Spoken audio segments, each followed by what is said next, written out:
شپږ کالونه وروسته یو پیره بیا د سوات په ښایسته سیمه بریکوټ کې په 2م، 3م او 4م اپریل باندې د تبلیغي اجتماع منظوري ورکړې شوې چې د اعلان نه وروسته د پنډال د اوارېدو سره نور انتظامات په زور شور سره شروع شوي دي. د دغې لوی اجتماع د انتظاماتو دپاره د مختلفو علاقو نه ځوانان، بوډاګان او مشرانو سره ماشومان هم جوق در جوق شریکېږي.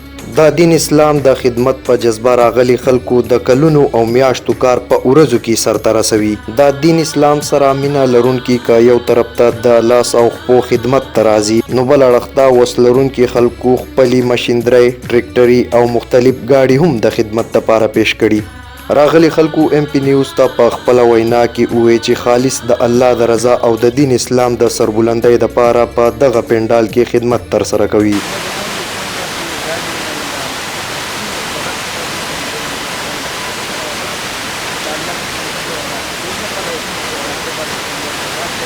مدیر راغلی چې بیا مو وایي الله رضا شي، الله رسول رضا شي. او دا دې زیاده چې په دې کې هر سړی خدمت وکړي که نه، دا ډېره غوره خبره ده.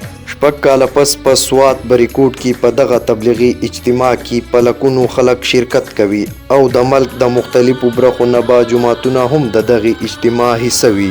د سوات خلکو له الله تعالی د تبلیغي اجتماع په شکل کې یوه لویه موقع په لاس ورکړي او هر مسلمان له پکار دی چې په دې کې خپله حصه ضرور واچوي. شهاب خان، MP نیوز، بریکوټ، سوات.